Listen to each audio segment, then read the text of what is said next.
Hello everyone, all my dear students. In our last video lecture, we had seen some arithmetic logic circuits such as the half adder. Then we had seen the two types of the full adders, and then we had seen the binary adder, 4-bit binary adder we had seen. Now, one different circuit we have to see, and that circuit is we call as a controlled inverter. That circuit is the controlled inverter.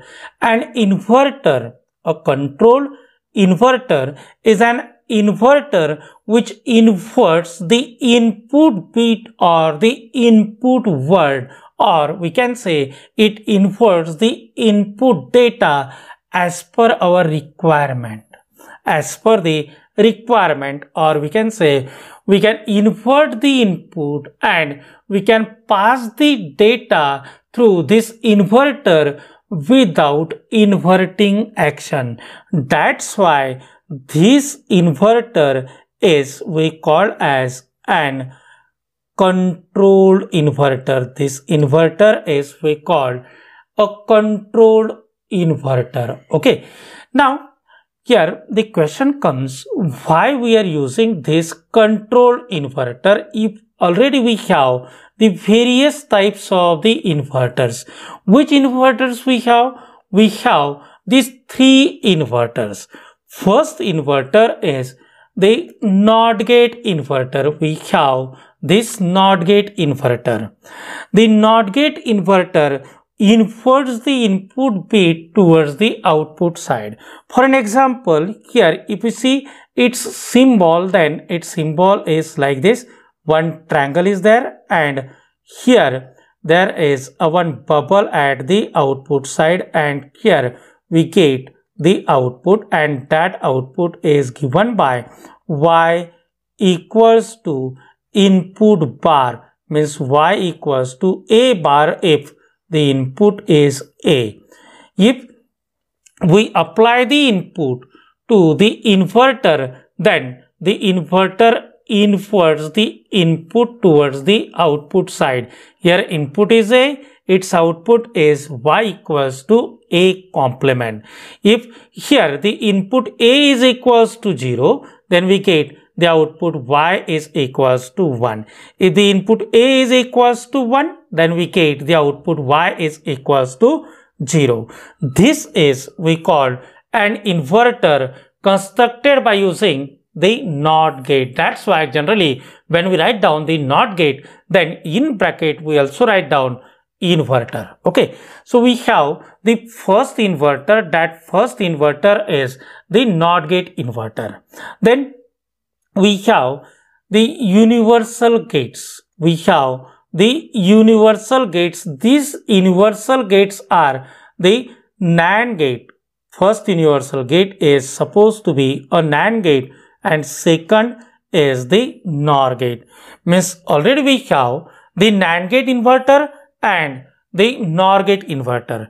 But question comes, why we are using the NAND gate as an inverter and the NOR gate as an inverter?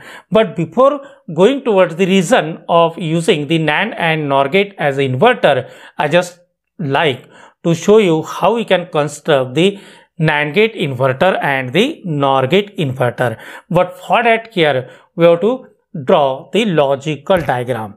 To construct the NAND gate as an inverter, to use the NAND gate as an inverter, here we draw the symbol of the NAND gate. The NAND gate is constructed by using one AND gate, and the output of the AND gate is applied to the NOT gate. Here the NOT gate is replaced by using the bubble. Okay, so here the two inputs are there, two or more inputs are there, but only one output is there, and we can say the NAND gate produces logically high output. The NAND gate produces logically high output if its any one input is logically low or all inputs are logically low. Its equation is given by y equals to A dot B complement. Its equation is y equals to a dot b complement if these two inputs are a and b input. Okay, now we have to use this same NAND gate as an inverter. So to use this NAND gate as an inverter, what we do here, we short its input terminals and here we apply the common input. So if we apply the common input, means there is a single input and that input is A. So therefore here we get the output equation. That output equation is y equals to A complement. The equation is same as that of the inverter. Here we have the inverter using the NAND gate. Okay, so we can use the NAND gate as an inverter. Now, the third case we consider, and that is the NOR gate. The NOR gate is constructed by using one OR gate. See here, there is a one OR gate. Here I am drawing the OR gate. The output of OR gate is applied to the inverter. Here we replace the inverter using the bubble, and here this bubble is as an inverter. If it have the two inputs, these two inputs are suppose A and B input, then its output equation is y equals to A plus B complement. It is A plus B complement, and here the inputs are A and B. As we have to use this NOR gate as an inverter, then here we have to short its input terminal. So we can apply here the common inputs. We can apply the common inputs. So here we short its input terminals. Here I am going to short its input terminals. So we can apply the common input. The common input is A. So therefore here its output is y equals to A complement. Now you see here the output equation of all of these gates is equals to A complement. Means whatever the input we apply, if input is equals to 0, then output is equals to 1. If the input is equals to 1, then output is equals to 0. It provides the complement of the input at the output side. It inverts the input at the output side. That's why these two gates can work as a inverter. The NAND gate and the NOR gate can work as a inverter. Now, the question comes, if already we have the NOT gate inverter, then why we are using the NAND gate inverter and the NOR gate inverter? We are using the NAND gate inverter and the NOR gate inverter because here we have to reduce the hardware. If we have to construct any diagram, then that diagram, if we have to construct any logical circuit, then that logical circuit can be constructed either by using the NAND gate only or by using the NOR gate only. So that's why we can use the NAND gate inverter to reduce the hardware and the NOR gate inverter to reduce the hardware. Okay, so here we have these three inverters, and these three inverters are the NAND gate inverter, then NOR gate inverter, and this NOT gate as a inverter. Now coming towards our actual topic, that is the controlled inverter. What is that controlled inverter? Here, if you look at these three inverters, then you get whatever the input we apply, it provides the inversion. Whatever the input value, it may be low or it may be high, it may be 0 or it may be 1. Here it inverts. If the input to all of these is A dot B, then output becomes A dot B complement. If the input is A plus B, then output becomes A plus B complement. Okay, means here there is no control at the inverting action of all of these inverters. That's why these three inverters are we called as uncontrolled inverter.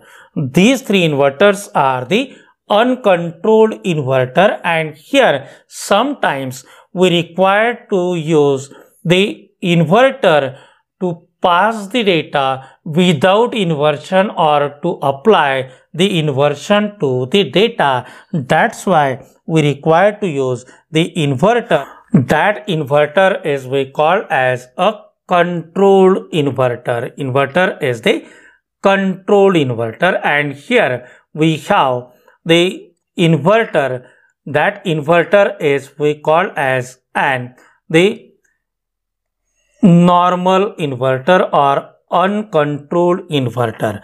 Now this inverter, which is we call the controlled inverter, that we have to see in this video lecture what type of the logical circuit we can use as a controlled inverter.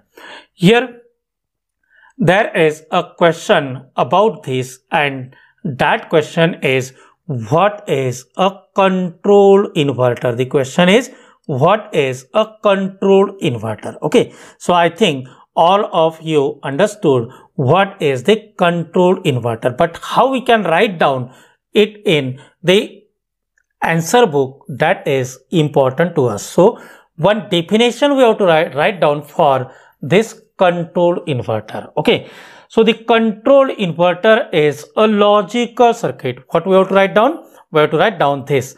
The controlled inverter is a logical circuit which inverts the input word or input bits or input data as per the requirement, as per the need. So this is we call as a controlled inverter.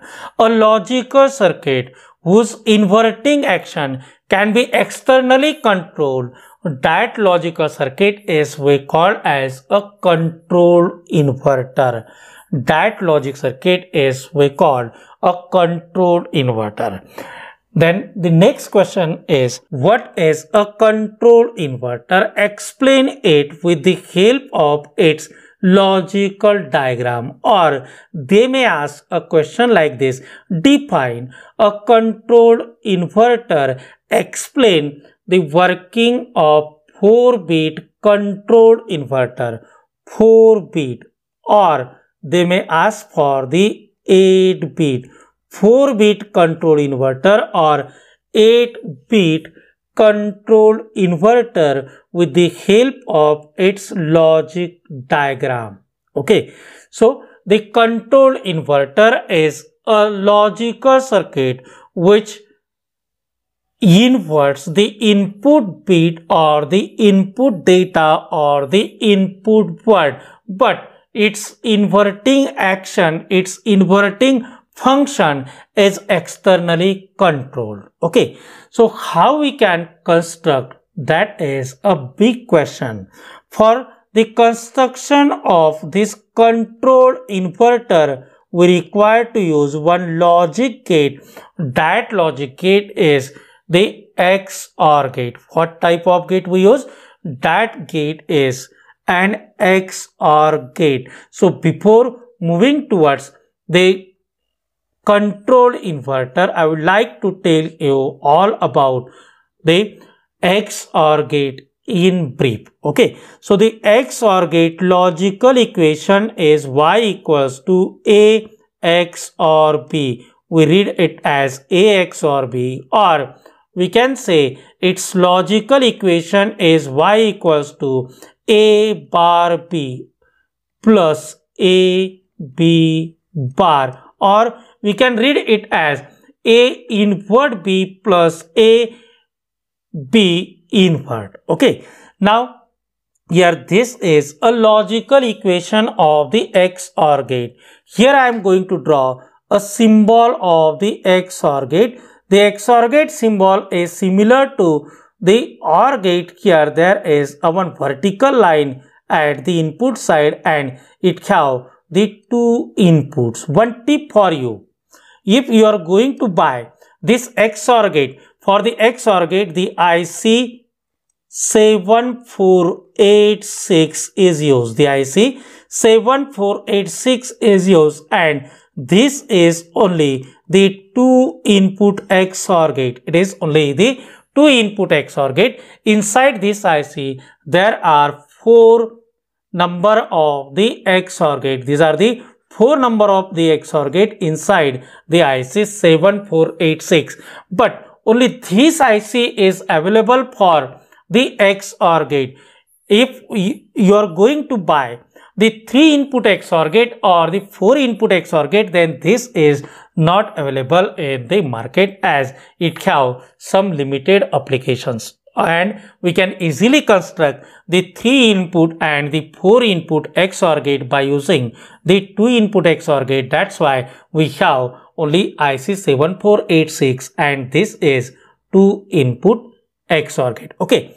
Now, the equation of this is y equals to A XOR B. So, the inputs are A and B, and its equation is y equals to A XOR B. Now, to define this XOR gate, I am going to draw its truth table, and in this truth table what we use? We use the input A and B, and here is the output Y. If input A is equals to 0, B is equals to 0, then we get output Y is equals to 0. If the input A is equals to 0, B is equals to 1, then we get output Y is also equals to 1.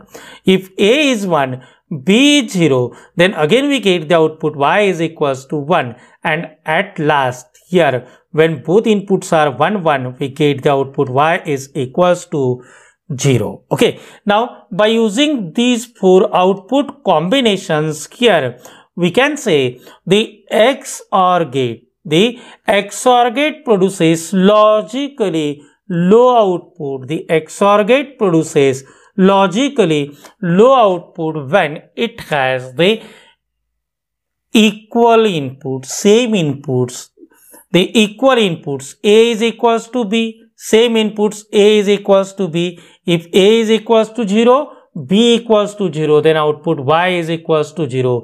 If A is equals to 1, B equals to 1, then output Y is equals to 0. But it produces logically high output when it has the different inputs. See these 2 entries, the first one, the second one, and the third one. Here it produces logically high output because the different inputs are there. A is 0, B is equals to 1, A is 1, B is equals to 0. So for now, the 2-input XOR gate, we can say the XOR gate produces logically high output when it has the different inputs are applied, and it produces logically low output when it has the equal or the same inputs are applied. Okay, but what if the XOR gate having the 3 inputs? Then we can use the different definition,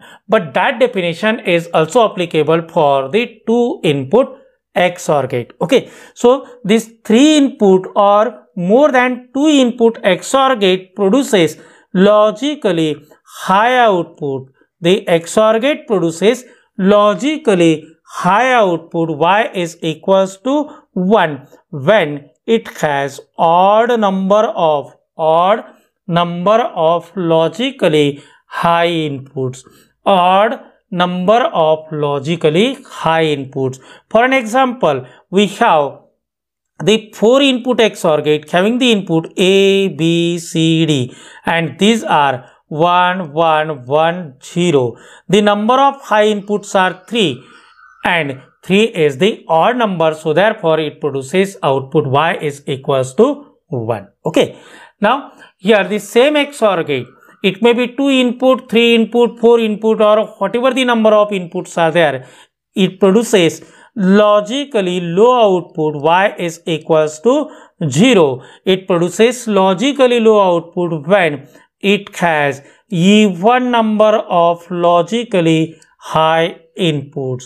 When it has odd number of logically high inputs, it produces logically high output. When it has the even number of logically high input, it produces output Y is equals to 0, or it produces the low output. Okay, so this is all about the XOR gate. We have to move towards how the XOR gate can work as a inverter. So here we have the XOR gate. We are going to say how we can use the XOR gate as a inverter. The two inputs are here. The inputs are A input and the B input. Output Y can be given as Y equals to A XOR B. Output Y is equals to A XOR B. If the input is changed, then here suppose the input instead of A, instead of B, we use the input is invert. Input name is the invert, and here the equation gets changed, and that equation is Y equals to A XOR invert. A XOR invert, or simply we can write down A XOR I and V. I and V is the short of the invert. Okay. Instead of this invert, we can use the input C. Then the equation is A XOR C, is it? Means we are just going to change the input name. The equation basics remain same. Equation cannot be changed. It is A XOR invert instead of A XOR B. For an example, suppose if the input invert is equals to 0. Input invert is equals to 0 and the input A is also equals to 0. Then what output we get? 0 XOR 0 is equals to 0. Here I am going to write down all this in a truth table. Two inputs are there. First input is A and second input is invert. Instead of complete invert, I am going to write down here only I and V, and here it is the output Y, and output Y is equals to A XOR invert. If here invert is equals to 0, invert is equals to 0, here A is equals to 0, then we get the output Y is equals to 0. If invert is again equals to 0 and now A is equals to 1, A is equals to 1, then what output we get? We get here the output Y is equals to 1. It means here for these two conditions we get the output Y is equals to A. In first condition, when A is equals to 0, invert is equals to 0, then we get output Y is equals to 0, and 0 is the value of the A. So therefore here we can say we got output Y is equals to A. In second condition, invert is equals to 0, A is equals to 1, then we get the output Y is equals to 1 and 1 is the value of the A. So therefore here we can say output Y is equals to A. Okay.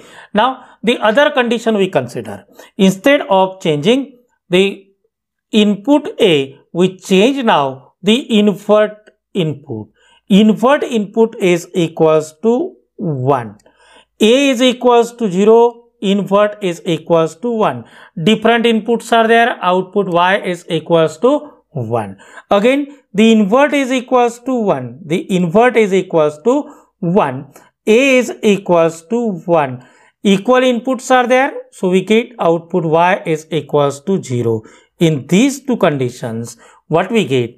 In these two conditions, we get the output Y is equals to A invert, because here in this condition, the first one condition here A is equals to 0, we get output Y is equals to 1. Invert of 0 is 1. Means we get here A complement or A bar.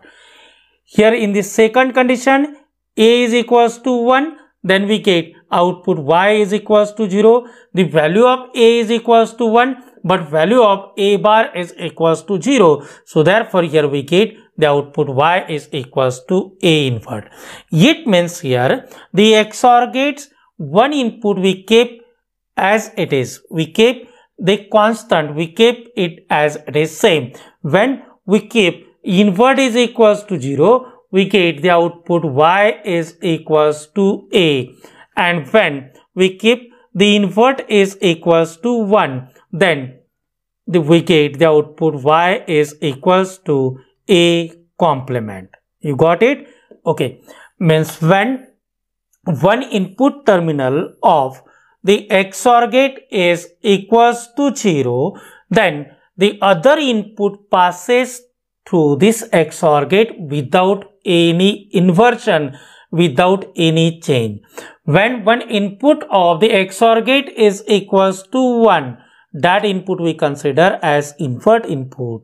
When one input of the XOR gate is equals to 1, the other input passes towards the output side with the inversion, with the invert. So therefore here the XOR gate is we call as a 1-bit controlled inverter.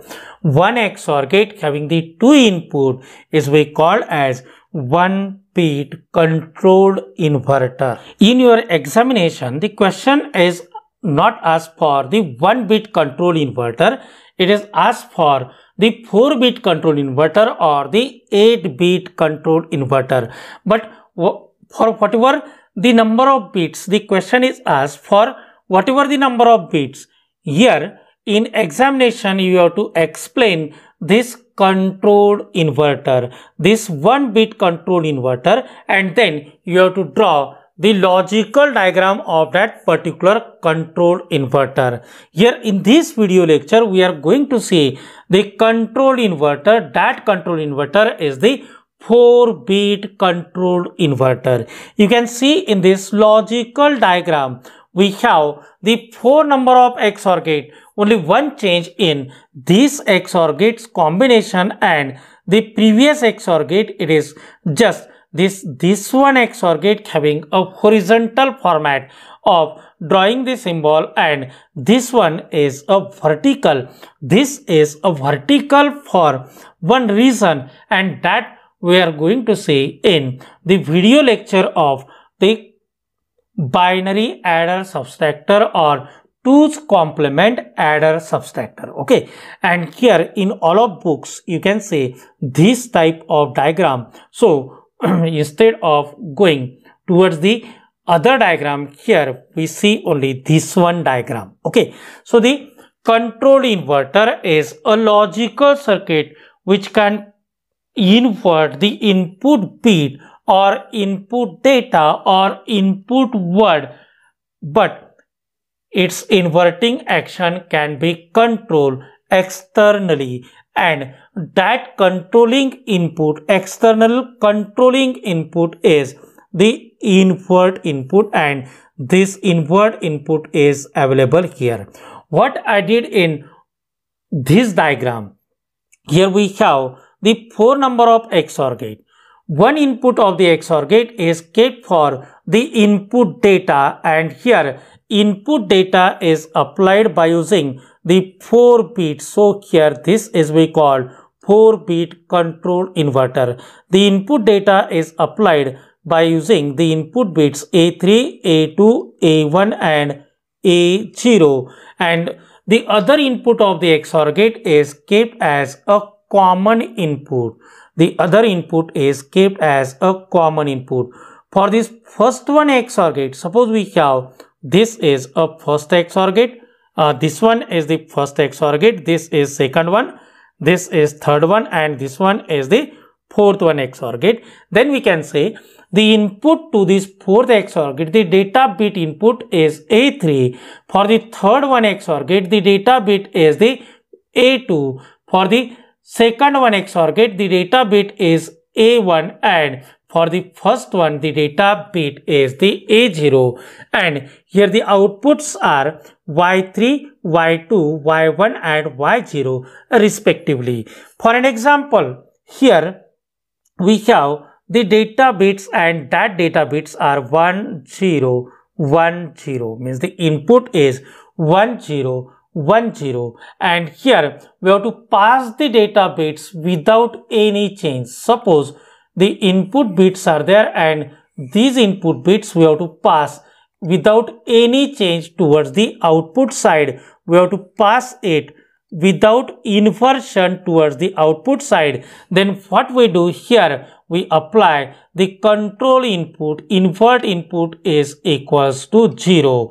When the invert input is applied to the invert terminal, which is equals to 0, it gets applied to the all of these input gates. So here for the fourth one gate, the input bit, invert bit is equals to 0. Here for the second gate, input is equals to 0, and here also it is equals to 0. Okay. Now the data we are going to apply, that data is A3 is equals to 1, A2 is equals to 0, A1 is equals to 1, and A0 is equals to 0. Okay. Here for this fourth one gate, the inputs are A3 and the invert input. Inputs are different, so therefore here output of this XOR gate is equals to 1. For the second one gate, here the Y3 gate, the input is A2 and A2 is equals to 0. The invert input is also equals to 0. That is a common input. So therefore here the equal inputs are there. It produces the low output. Okay. Now for the second gate, the input is A1 and A1 is equals to 1. The invert input is equals to 0. So therefore here its output is equals to Y1 and Y1 is equals to 1. Why its output is equals to 1? Because here the different inputs are applied to the XOR gate, so it produces logically high output. Likewise here for the LS bit gate having the output Y0, it produces the low output, means here the output Y3, Y2, Y1 and Y0 is equals to A3, A2, A1 and A0. The invert is not done. The input bits are as it is passed through the XOR gate, passed through the controlled inverter. But what if we have to apply the inversion to the input data bits? Then what we have to make? We have to make one change, and that change is the invert input is equals to 1 instead of the 0. What we have to do? We have to apply the invert input is equals to 1. When invert is equals to 1, as it is a common input for all of these 4 XOR gate, one of the input of all XOR gate becomes equals to high, becomes equals to 1. Okay. Now the input data is supposed to be again same 1 0 1 0. Then here A3 is equals to 1, A2 is equals to 0, A1 is equals to 1 and A0 is equals to 1. Then here for this fourth XOR gate having the input A3 is equals to 1 and here the invert input is equals to 1. Both the inputs are 1 1, so therefore its output is equals to 0. Here for the third gate having the input A2 and invert, A2 is equals to 0 and invert is 1. Different inputs are there, so therefore its output is equals to 1. For the second gate having the input A1, A1 is equals to 1, invert is equals to 1. Here its output Y1 is equals to 0 as the XOR gate having the equal inputs. Then for this last gate here A0 is equals to 0, A0 is equals to 0 and invert is equals to 1. Different inputs are there, so therefore its output is equals to 1. Now what input we applied? We applied the input as 1 0 1 0 and what output we got? We got the output, that output is 0 1 0 1. It is the ones complement and here we can say it inverts the input at the output side. This circuit inverts the input at the output side. That's why it is also called as a control inverter, and it is we also called as one's complement provider. This circuit is we call as a one's complement provider, and here the one's complement we can get by using this circuit. We get the one's complement by using this circuit, and here this circuit is a controlled inverter circuit. Now here this circuit we are using, the control inverter we are using, this control inverter having the 4 inputs. That's why here this is we call as a 4-bit controlled inverter. It is we call a 4-bit controlled inverter because it inverts the 4 binary bits towards the output side. It inverts the 4 binary bits towards the output side. So therefore, it is we call as a control inverter but having the 4 binary bits. So it is a 4-bit control inverter. Now, if the question is how we can construct the 8-bit control inverter, what we have to do? We have to just apply 4 number of XOR gate more with this circuit. Here, suppose we have to construct the 8-bit, then we apply here one more XOR gate, then here one more XOR gate, and the next more XOR gates we have to apply, because here we are going to construct the more number of XOR gate, but here mostly the question is asked about the 4-bit control inverter only. So this is all about the 4-bit control inverter. Once again we summarize its working. When we use the one XOR gate and its one input terminal, suppose that input terminal is the invert terminal equals to 0, then output Y is equals to A if the second input is equals to A. If invert terminal is equals to 1, then output Y is equals to A complement. Okay, so this is for the one input XOR gate. For this 4-bit control inverter, if the invert input INV, or we can write down completely invert input is equals to 0, then output Y3, Y2, Y1, Y0 is equals to A3, A2, A1 and A0. If the invert input is equals to 0, then the output Y3, Y2, Y1 and Y0 is equals to A3, A2, A1 and A0. If the input invert is equals to 0, then the applied bits, then the applied data pass through the XOR gate without inversion. When the invert input is equals to 1, then it inverts the input at the output side. So we get output Y3, Y2, Y1 and Y0 is equals to A3 bar, A2 bar, A1 bar and A0 bar. The output we get, that output is the inverted output. That output is the inverted output. It gets inverted at the output side. So therefore here this is we call as a inverter. Its inverting action we can control by applying the external control input, and that external control input is the invert input. So therefore here we call it as a control inverter.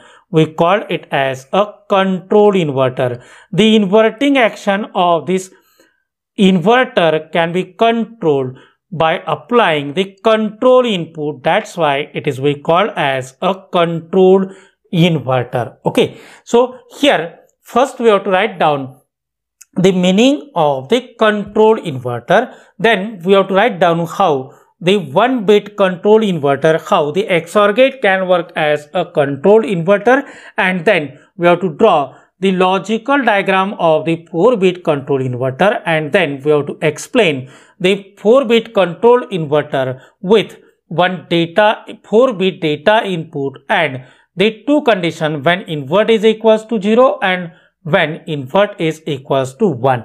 The first condition we have to use the invert is equals to 1, and the second condition we have to use, that is the invert is equals to 0. Okay, so when we have to invert the input, we apply the invert is equals to 1, and when we have to pass the input without inversion, then we apply the invert is equals to 0. Okay.